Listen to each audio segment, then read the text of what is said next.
سامعین محترم، گزشتہ آیات میں اس سے جو پہلے ہم نے آیت پڑھی ہے اس میں اللہ رب العالمین یہ بیان فرما رہے ہیں کہ اے میرے پیغمبر، ہم نے ہر نبی کے لیے شیاطین مقرر کیے تھے، انسانوں میں سے اور جنات میں سے شیاطین صفت کے لوگ جو ان کے دشمن تھے.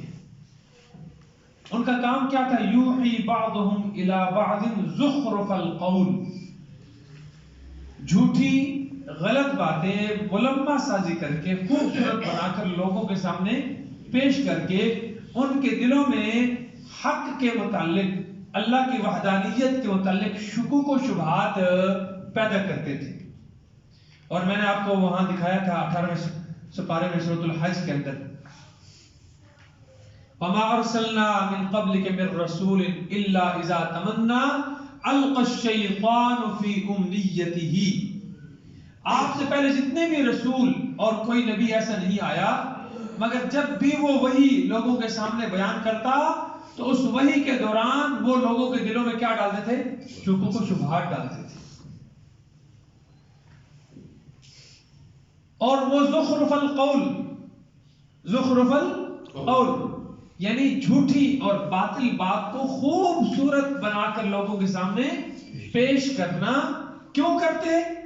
وَلِتَصْغَىٰ إِلَيْهِ أَفْئِدَةُ الَّذِينَ لَا يُؤْمِنُونَ بِالْآخِرَةِ، تاکہ مائل ہوں اس کی طرف، ان باتوں کی طرف ان لوگوں کے دل لا یؤمنون بالآخرۃ، جو آخرت پر ایمان نہیں رکھتے. جو لوگ آخرت پر ایمان رکھتے ہیں نا، وہ ان جھوٹی باتوں کی طرف مائل نہیں ہوں گے.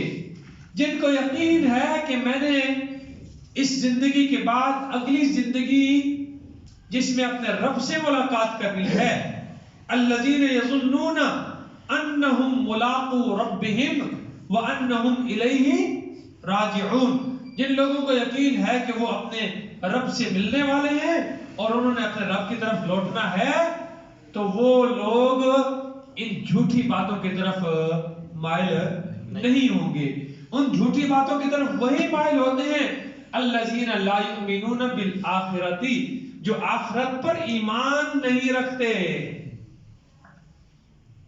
سمجھ آ رہی؟ یہ بات جو ہے نا میرے بھائیوں، الذین لا یؤمنون بالآخرۃ، لا یؤمنون بالآخرۃ، یہ ایک بات، ایک ایسی بات ہے کہ اگر اس پر ایمان پکا ہو جائے مومن کا، مسلمان کا، اللہ اور اس کے رسول کو ماننے والے کا، یہ آخرت والا ایک عقیدہ جو ہے نا، یہ جتنا مضبوط ہوگا اتنا وہ گناہوں سے دور ہوگا اور رب کے قریب ہوگا، رب کے احکام کی اتباع اور پیروی میں زیادہ قریب ہوگا. جتنا عقیدہ آخرت کمزور ہوگا اتنا انسان گناہوں کے قریب اور اللہ سے کیا ہوگا؟ دور ہوگا. یہ تو دنیا کے اندر بھی عام ہمارے معاشرے کے اندر یہ مثالیں موجود ہیں کہ اگر میرے اوپر کوئی باس پوچھنے والا مجھے نہ ہو تو میں جیسے مرضی گزاروں، جیسے مرضی کام کروں، مجھ سے تو کسی نے پوچھنا نہیں ہے نا. اور اگر مجھے ڈر ہوگا کہ میرے اوپر کوئی پوچھنے والا ہے تو میں اپنے کام کیا کروں گا؟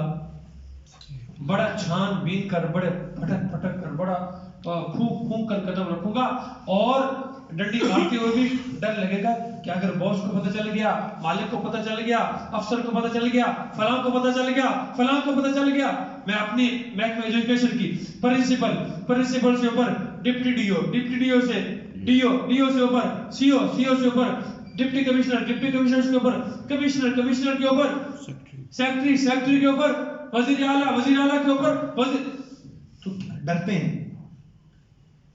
یہ ڈر کر کام، اور مخلوق سے ڈر کر کام صحیح کرتے ہیں، اس خالق سے کیوں نہیں ڈرتے جو میرا اور آپ کا مالک ہے، جو 24 گھنٹے ہر وقت ہمارے ساتھ ہے، ہر وقت ہماری ہر ایک حرکت کو دیکھ رہا ہے، ہر وقت کوئی لمحہ ایسا نہیں ہے کہ میری اور آپ کی کوئی حرکت، کوئی کام، کوئی سکون، کوئی دل کی حرکت، دل کی دھڑکن میں اس سے کیا ہو؟ چھپی ہوئی ہو. اگر یہ ہمارا عقیدہ آخرت مضبوط ہوگا، جتنا آگے قرآن بار بار کہہ رہا ہے، دیکھ لیں وَلِتَصْغَى إِلَيْهِ أَفْئِدَةُ الَّذِينَ لَا يُؤْمِنُونَ بِالْآخِرَةِ، ان ملمہ سازی اور جھوٹی اور باطل باتوں کی طرف انہی لوگوں کے دل مائل ہو گئے جو آخرت پر ایمان نہیں رکھتے. سمجھ آ رہی کیا؟ وَلِيَرْضَوْهُ، اور اس لیے کہ تاکہ وہ ان باتوں کو پسند کریں. وَلِيَقْتَرِفُوا مَا هُمْ مُقْتَرِفُونَ، اور اس لیے کہ وہ گھڑیں وہ باتیں جو وہ گھڑ رہے ہیں. مَا هُمْ مُقْتَرِفُونَ أَفَغَيْرَ اللَّهِ أَبْتَغِي حَكَمًا، کیا میں اللہ کے سوا کسی اور کو حکم، جج، فیصل بنا لوں؟ مشرکین مکہ نے نبی اکرم صلی اللہ علیہ وسلم سے کہا کہ آپ یہودیوں یا عیسائیوں کے کسی عالم کو جج مقرر کر دو جو آپ کے اور آپ کے دین کے بارے میں ہمارے سامنے فیصلہ رکھے کہ آپ سچے ہیں یا نہیں ہیں، آپ کا دین سچا ہے یا نہیں ہے. یہ کنہوں نے کہا؟ مشرکین مکہ نے نبی اکرم صلی اللہ علیہ وسلم سے کہا کہ آپ کس کو، یہود یا عیسائی کسی بڑے عالم کو جج اور فیصل حاکم مقرر کر دیں. اس پر اللہ نے یہ آیت نازل فرمائی افغیر اللہ ابتغی حکما، اور میں اللہ کے سوا کسی اور کو حکم اور فیصل مان لوں. وَهُوَ الَّذِي أَنزَلَ إِلَيْكُمُ الْكِتَابَ مُفَصَّلًا، حالانکہ اسی نے اتاری ہے تمہاری طرف یہ کتاب مفصلہ، واضح کر کے تفصیل کے ساتھ سارے احکام کھول کر اللہ نے اس کے اندر بیان کیے ہیں. اپنی وحدانیت کا اعلان کھول کر کیا ہے. ایک ایک چیز اللہ کھول کر بیان کر رہے ہیں. اور کائنات والو، میری وحدانیت کو سمجھنا چاہتے ہو؟ آسمان کی طرف ذرا نظر اٹھا کر دیکھو. ہل تری من فطور، کیا آسمان میں تمہیں کوئی شگاف نظر آتا ہے؟ ثم ارجع البصر، پھر نظر اٹھاؤ، کرتین، بار بار نظر اٹھاؤ. ينقلب الیک البصر خاسئا وهو حسیر، آپ کی آنکھ تھک کر واپس آ جائے گی، لیکن اللہ کی قدرت، اللہ کی کاریگری میں ذرہ برابر بھی کوئی کمی، کوئی کجی، کوئی ٹیڑھ پن آپ کو نظر نہیں آئے گا. اتنا بڑا آسمان ہے جو بغیر ستونوں کے اللہ نے کھڑا کر دیا ہے. اتنا بڑا آسمان ہے. اگر آسمان کو دیکھ کر تمہیں میری وحدانیت نظر نہیں آتی تو ذرا اپنے پاؤں کے نیچے دیکھ لو، اس زمین کو دیکھ لو.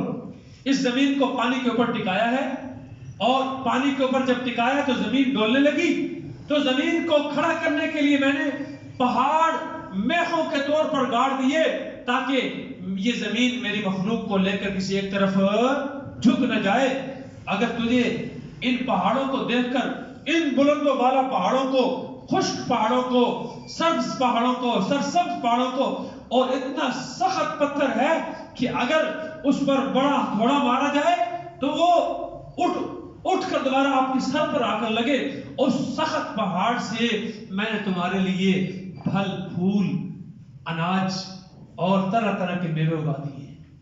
تمہیں میری وحدانیت نہیں سمجھ آتی؟ نہیں سمجھ آتی؟ نہیں سمجھ آتی؟ ذرا اپنی ذات پر غور و فکر کرو. میری وحدانیت، میری خدائی اور میری توحید کو سمجھنا چاہتے ہو، اپنی ذات پر غور و فکر کرو کہ کس طرح میں نے تمہیں پیدا کیا ہے.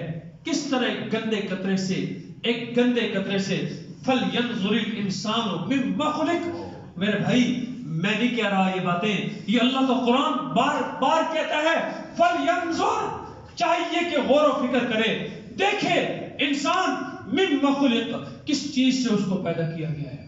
خُلِقَ مِن مَاءٍ دَافِقٍ، پیدا کیا گیا اس کو کودنے والے پانی سے. یخرج من بین الصلب والترائب، جو نکلتا ہے باپ کی پشت سے اور ماں کی چھاتی سے، اور دونوں پانی مل جاتے ہیں ماں کے رحم کے اندر. 3 فی ظلمات ثلاث، 3 اندھیروں کے اندر. یخلقو وہ پیدا کرتا ہے اس تین اندھیروں کے اندر خلقن من بعد خلقن، ایک حالت سے دوسری حالت میں. ایک حالت پہلے کیا ہوتا ہے؟ پانی کا قطرہ ہوتا ہے، نطفہ ہوتا ہے. اس نطفے کو اللہ جمے ہوئے خون کے اندر تبدیل کرتا ہے. اس جمے ہوئے خون کو اللہ گوشت کی بوٹیوں میں تبدیل کرتا ہے. پھر گوشت کی بوٹی کو اللہ ہڈیوں میں تبدیل کرتا ہے. پھر ہڈیوں بنا کر پھر اللہ اس پر گوشت چڑھا دیتے ہیں. گوشت چڑھانے کے بعد جب 4 مہینوں کے اندر 120 دن کے اندر ہاتھ پاؤں دماغ سر پورے کا پورا وجود بن جاتا ہے، اس وقت اوپر سے اللہ روح پھونکتے ہیں اور بچہ ماں کے پیٹ کے اندر کیا ہو جاتا ہے؟ زندہ ہو جاتا ہے. تجھے سمجھ نہیں آ رہی میری خدائی؟ ان کاموں کے اندر رب کا کوئی شریک ہے؟ ان کاموں میں رب کی مدد کرنے والا کوئی ہے؟ یہی اللہ فرماتے ہیں